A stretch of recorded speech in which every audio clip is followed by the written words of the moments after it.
손주가 저를 처음 부른 말은 할머니가 아니었습니다. 돈할머니. 그 말을 듣는 순간 제 귀를 제가 의심했습니다. 3살 배기 아이가 제 앞에 서서 해맑게 손을 내밀었습니다. 돈 줘. 그래야 엄마가 좋아해. 순간 웃어야 할지 울어야 할지 모르겠더군요. 저는 손에 들고 있던 과일 봉지를 그대로 내려놓았습니다. 며느리는 옆에서 아이를 말리는 척했습니다.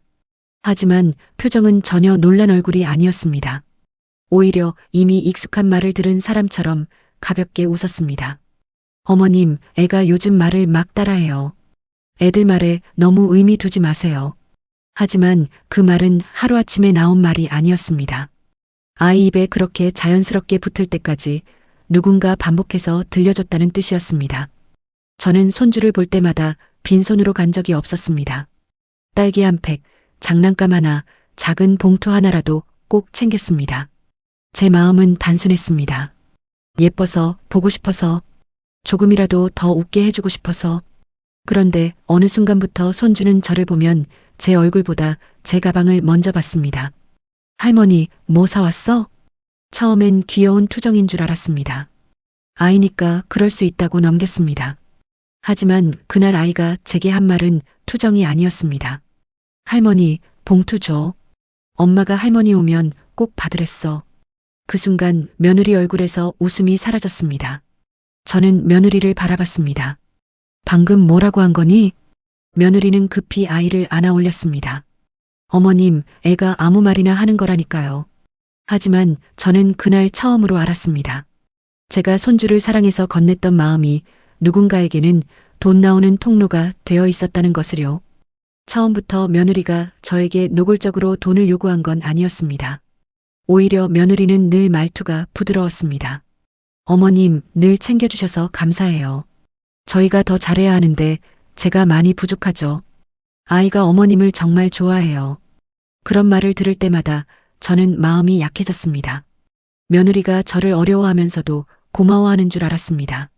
그래서 아이 옷을 사도 묻지 않았고 장난감을 사도 생색내지 않았습니다. 가끔 봉투를 챙겨도 그저 아이에게 필요한데 쓰겠거니 했습니다. 그런데 지금 생각해보면 이상한 순간들이 있었습니다. 제가 봉투를 건네는 날이면 며느리는 유난히 밝게 웃었습니다. 어머님 덕분에 아이가 참 복이 많아요. 그러면서 바로 아이를 제 쪽으로 밀었습니다. 할머니한테 고맙다고 해야지. 아이는 제품에 안기기 전에 며느리 손에 봉투부터 쥐어줬습니다. 그때는 그 모습이 어색하지 않았습니다. 아이니까 엄마에게 먼저 주는 거라고 생각했습니다. 하지만 봉투가 없는 날에는 분위기가 달랐습니다. 며느리는 웃고 있었지만 말수가 줄었습니다. 아이도 제 가방을 힐끔거리다가 시무룩해졌습니다. 오늘은 없어? 그 말을 들을 때마다 저는 괜히 미안해졌습니다. 그래서 다음에는 더 챙겨갔습니다. 돌아보면 저는 손주를 보러 간 게 아니라 며느리의 표정을 보러 간 사람처럼 굴고 있었습니다. 며느리는 한 번도 직접 달라고 하지 않았습니다. 대신 아이가 먼저 묻게 만들었습니다. 그러면 저는 거절하기 어려웠습니다. 아이 얼굴 앞에서 어떻게 모른 척하겠습니까? 그게 며느리의 방식이었다는 걸 저는 너무 늦게 알았습니다. 며칠 뒤 저는 평소보다 조금 일찍 아들 집에 도착했습니다. 초인종을 누르려던 순간 현관 안쪽에서 며느리 목소리가 들렸습니다. 할머니 오면 뭐부터 봐야 하지? 그리고 아이가 또박또박 대답했습니다. 가방. 며느리가 웃었습니다. 그래, 가방. 할머니가 봉투 가져오면 엄마한테 바로 줘야 해. 저는 손에 들고 있던 과일 봉지를 꽉 잡았습니다. 몸이 굳어 배를 누를 수 없었습니다. 안에서는 며느리 목소리가 계속 이어졌습니다. 할머니한테 예쁘게 말해야 돼. 할머니, 봉투 있어요? 그렇게 말하면 할머니가 좋아하셔. 아이는 아무것도 모르는 목소리로 따라했습니다. 할머니, 봉투 있어요? 그 말이 제 가슴을 찔렀습니다. 저는 현관 앞에 서서 숨을 죽였습니다. 차라리 며느리가 저에게 직접 말했으면 덜 아팠을지도 모릅니다. 아이에게 시키는 그 목소리가 너무 태연해서 더 소름이 끼쳤습니다. 잠시 뒤 저는 일부러 발소리를 내며 초인종을 눌렀습니다. 문이 열리자 며느리는 언제 그랬냐는 듯 환하게 웃었습니다. 어머님 오셨어요? 아이도 어머님 기다리고 있었어요. 아이도 저를 보자마자 달려왔습니다. 그런데 제품이 아니라 제 가방 쪽으로 손을 뻗었습니다. 할머니, 봉투 있어요? 며느리는 웃으며 말했습니다. 어머, 또 저러네. 어머님이 매번 잘 챙겨주시니까 애가 기대하나 봐요. 저는 며느리를 바라봤습니다. 말투는 예뻤습니다. 표정은 다정했습니다. 하지만 방금 문 밖에서 들은 말이 제 귀에 그대로 남아 있었습니다. 저는 아이 앞에서 아무 말도 하지 않았습니다. 대신 가방에서 과일만 꺼냈습니다. 봉투는 없었습니다. 그 순간 며느리의 눈빛이 아주 잠깐 식었습니다. 정말 짧은 순간이었습니다. 하지만 저는 보았습니다. 그 표정 하나로 충분했습니다. 며느리는 제가 못 들은 줄 알고 있었습니다. 자기가 아이에게 무슨 말을 시켰는지 제가 모를 거라고 생각하고 있었습니다. 그날 저는 손주와 블록을 쌓고 놀았습니다. 아이는 중간중간 제 가방을 힐끔거렸습니다. 할머니, 오늘은 봉투 없어? 저는 아이 머리를 쓰다듬으며 말했습니다. 오늘은 할머니가 너랑 놀러 온 거야. 아이는 고개를 갸웃했습니다. 그 순진한 얼굴을 보니 더 마음이 아팠습니다. 아이는 잘못이 없었습니다. 아이에게 사람을 돈으로 배우게 한 어른이 문제였습니다. 그 뒤로 저는 일부러 봉투를 가져가지 않았습니다. 손주에게 줄 작은 책이나 과일은 챙겼지만 돈은 넣지 않았습니다.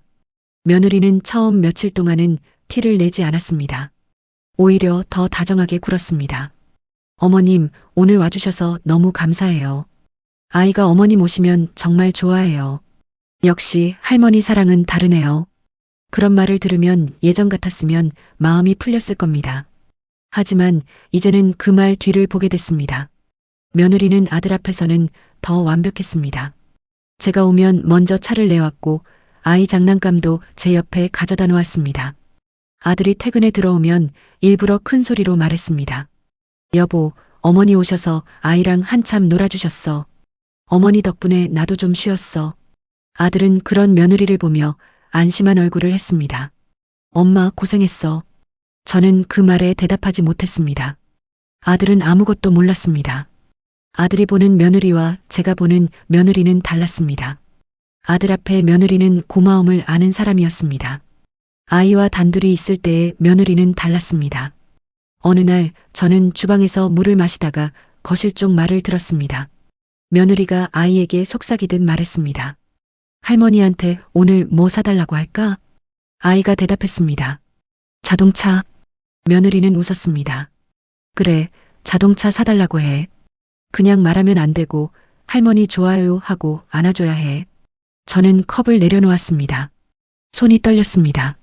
잠시 뒤 아이가 제게 달려왔습니다. 할머니 좋아요. 아이는 제 허리를 꼭 안았습니다. 그 작은 팔이 너무 따뜻해서 저는 순간 눈물이 날 뻔했습니다. 그런데 아이는 곧바로 고개를 들고 말했습니다. 자동차 사줘.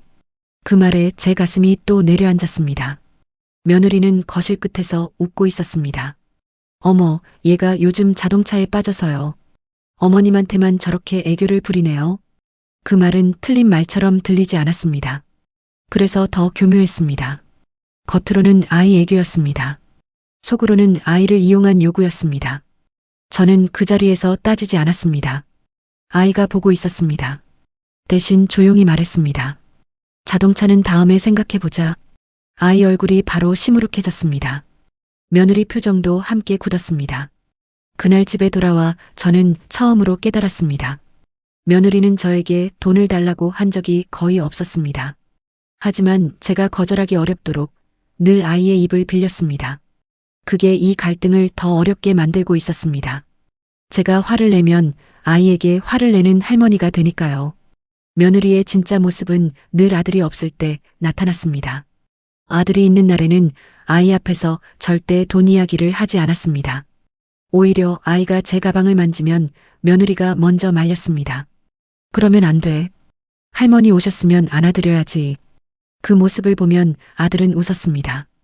우리 애가 할머니를 제일 좋아하네. 저는 그 말을 듣고도 웃을 수 없었습니다. 아이는 정말 저를 좋아했습니다. 그건 알 수 있었습니다. 하지만 그 좋아하는 마음 위에 며느리가 자꾸 다른 것을 얹고 있었습니다.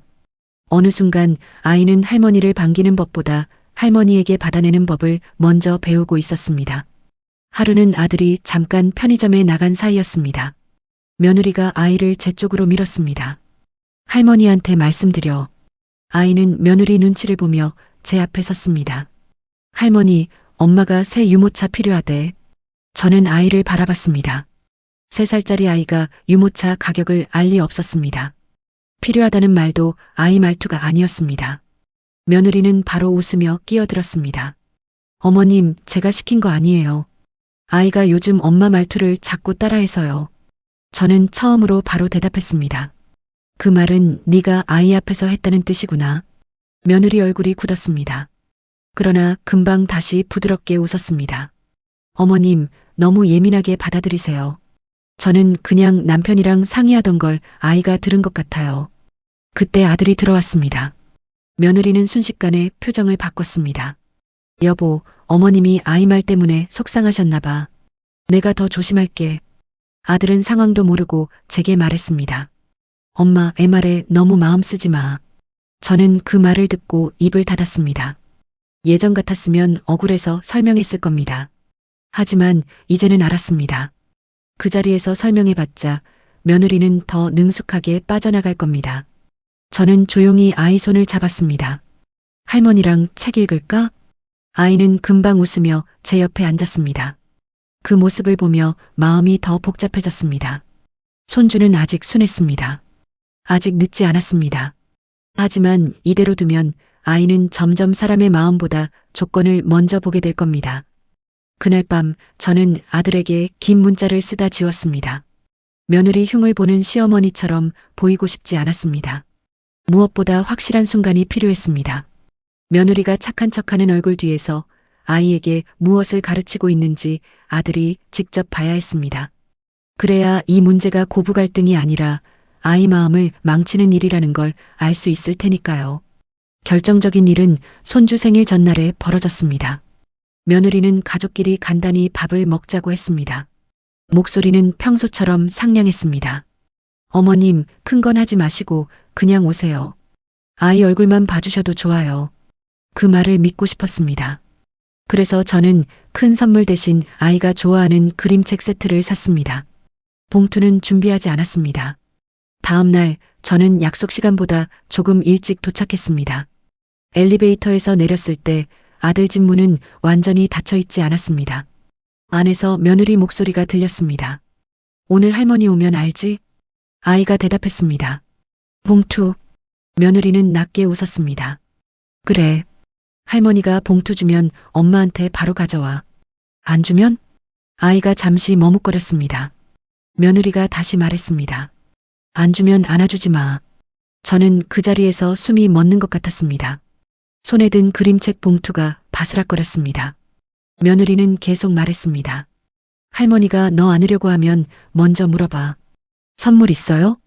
그렇게 해야 엄마가 좋은 거 사주지. 아이는 아무것도 모른 채 따라했습니다. 선물 있어요? 그 말을 듣는 순간 저는 더는 문 밖에 서 있을 수 없었습니다. 초인종을 눌렀습니다. 안쪽이 조용해졌습니다. 잠시 뒤 문이 열렸고 며느리가 환하게 웃었습니다. 어머님, 일찍 오셨네요? 저는 며느리를 바라봤습니다. 그 웃는 얼굴이 낯설었습니다. 방금 전 아이에게 한 말을 숨긴 채 아무 일도 없었다는 듯 웃는 얼굴이 무서웠습니다. 아이는 제 쪽으로 오다가 멈췄습니다. 그리고 며느리 눈치를 봤습니다. 그 작은 눈동자가 제 마음을 더 아프게 했습니다. 저는 무릎을 굽히고 아이에게 말했습니다. 할머니 왔어. 아이는 잠시 망설이다가 물었습니다. 선물 있어요? 며느리는 급히 웃으며 말했습니다. 어머, 생일이라 기대했나 봐요. 저는 가져온 그림책을 아이에게 건넸습니다. 아이는 좋아했습니다. 정말 좋아했습니다. 그런데 며느리는 그림책을 보더니 아주 잠깐 표정이 굳었습니다. 봉투가 아니라는 걸 확인한 얼굴이었습니다. 저는 그 표정을 똑똑히 보았습니다. 그날 저는 더 이상 흔들리지 않기로 했습니다. 돈이 아까워서가 아니었습니다. 아이를 사랑해서라도 멈춰야 했습니다. 할머니를 안아도 되는 조건을 선물로 배우게 할 수는 없었습니다. 생일 식사가 끝난 뒤 아들이 설거지를 하러 주방으로 들어갔습니다. 며느리와 저는 거실에 남았습니다. 아이는 새 그림책을 펼쳐보고 있었습니다. 며느리는 작은 목소리로 말했습니다. 어머님, 오늘은 봉투 안 하셨어요? 드디어 며느리 입에서 직접 나온 말이었습니다. 하지만 그 말조차 아주 조심스럽고 부드러웠습니다. 마치 정말 아무렇지 않은 확인처럼요. 저는 며느리를 바라봤습니다. 아이 생일 선물은 줬다. 며느리는 웃었습니다. 요즘 책은 어린이집에서도 많이 봐요. 솔직히 아이한테 필요한 건 따로 있거든요. 저는 조용히 물었습니다. 그 필요한 걸 왜 아이 입으로 말하게 하니? 며느리의 얼굴이 굳었습니다. 무슨 말씀이세요? 저는 낮은 목소리로 말했습니다. 현관 밖에서 들었다. 아이에게 봉투부터 받으라고 가르치는 말. 없으면 안아주지 말라고 한 말. 며느리의 눈이 흔들렸습니다. 하지만 곧바로 억울한 표정을 지었습니다. 어머님, 오해예요. 제가 장난으로 한 말을 그렇게 들으시면 어떡해요. 저는 처음으로 며느리의 말을 끊었습니다. 장난은 아이 마음에 남지 않아야 장난이다. 그런데 아이는 나를 볼 때마다 가방부터 본다. 며느리는 입술을 깨물었습니다. 그때 주방에서 아들이 나왔습니다. 아들은 우리가 심상치 않다는 걸 느꼈는지 걸음을 멈췄습니다. 며느리는 곧바로 아들을 향해 말했습니다. 여보, 어머님이 또 아이 말 때문에 그러셔. 예전 같으면 아들은 그 말을 믿었을 겁니다. 하지만 이번에는 달랐습니다. 아이는 그 순간 그림책을 덮고 아빠에게 말했습니다. 아빠, 엄마가 그랬어. 거실이 조용해졌습니다. 아들이 아이에게 다가갔습니다. 뭐라고 했어? 아이는 해맑게 대답했습니다. 할머니가 봉투 안 주면 안아주지 말랬어. 며느리 얼굴에서 피가 빠졌습니다. 아들은 며느리를 바라봤습니다. 이게 무슨 말이야? 며느리는 급히 아이를 안으려 했습니다. 애가 잘못 말한 거야. 하지만 아이는 이미 말을 이어갔습니다. 엄마가 할머니 가방 보랬어. 봉투 받으면 엄마한테 주랬어. 저는 눈을 감았습니다. 드디어 아들이 들었습니다. 제가 100번 설명해도 믿지 못했을 말을 아이의 입으로 들은 겁니다. 아들은 한참 동안 아무 말도 못했습니다. 며느리는 울먹이는 얼굴로 변했습니다. 나만 나쁜 사람 만들지 마. 내가 얼마나 힘든데. 그 말에 저는 조용히 대답했습니다. 힘들면 어른에게 말했어야지. 아이에게 사람을 값으로 가르치면 안 됐다. 아들은 그날 처음으로 며느리에게 단호하게 말했습니다. 아이 앞에서 다시는 그런 말하지 마. 엄마한테도 아이한테도 사과해. 며느리는 고개를 숙였습니다. 하지만 저는 알고 있었습니다. 사과보다 중요한 건 이제부터 아이가 무엇을 다시 배우느냐였습니다. 그날 이후 저는 손주를 보러 갈 때 봉투를 들고 가지 않았습니다. 대신 책을 들고 갔습니다. 작은 간식을 들고 갔습니다. 가끔은 아무것도 들고 가지 않았습니다. 처음 며칠 동안 손주는 여전히 제 가방을 봤습니다. 할머니, 오늘은 뭐 있어? 그럴 때마다 저는 아이 눈을 보며 말했습니다. 오늘은 할머니가 왔어. 너 안아주려고.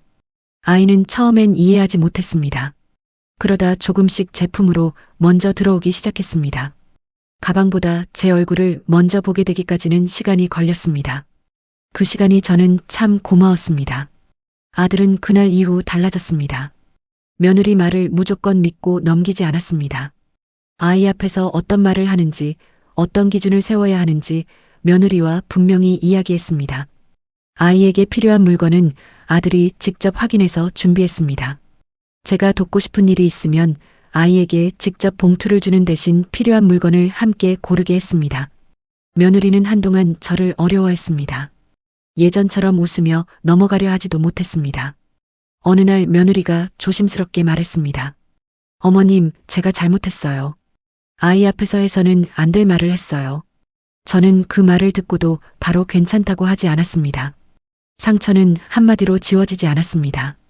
하지만 저는 아이 앞에서 며느리를 몰아세우지도 않았습니다. 그것 또한 아이에게 남을 테니까요. 저는 조용히 말했습니다. 나는 돈이 아까웠던 게 아니다. 내가 무서웠던 건 아이가 사랑을 조건으로 배우는 거였다. 며느리는 고개를 숙였습니다. 그날 이후 손주는 조금씩 달라졌습니다. 저를 보면 묻던 말이 바뀌었습니다. 할머니, 뭐 있어? 가 아니라 할머니, 나랑 놀아?가 되었습니다. 어느 날 아이가 제 무릎에 앉아 그림책을 넘기다가 말했습니다. 할머니 좋아. 저는 그 말을 듣고 한참 동안 대답하지 못했습니다. 그 짧은 말이 제게는 오래 돌아온 이름 같았습니다. 돈 할머니가 아니라 그냥 할머니. 저는 아이를 꼭 안았습니다. 그리고 마음속으로 생각했습니다. 손주에게 남겨줘야 할 건 돈보다 먼저 사람의 마음이라고요. 사랑은 봉투로 증명하는 게 아니었습니다. 아이를 바라보는 눈빛, 기다려주는 시간, 그리고 잘못된 말을 바로잡는 용기였습니다. 저는 이제 손주에게 돈으로 기억되고 싶지 않습니다. 그 아이가 훗날 저를 떠올릴 때 이렇게 기억해주면 충분합니다. 나를 조건 없이 안아주던 사람. 그게 제가 지키고 싶었던 할머니의 자리였습니다.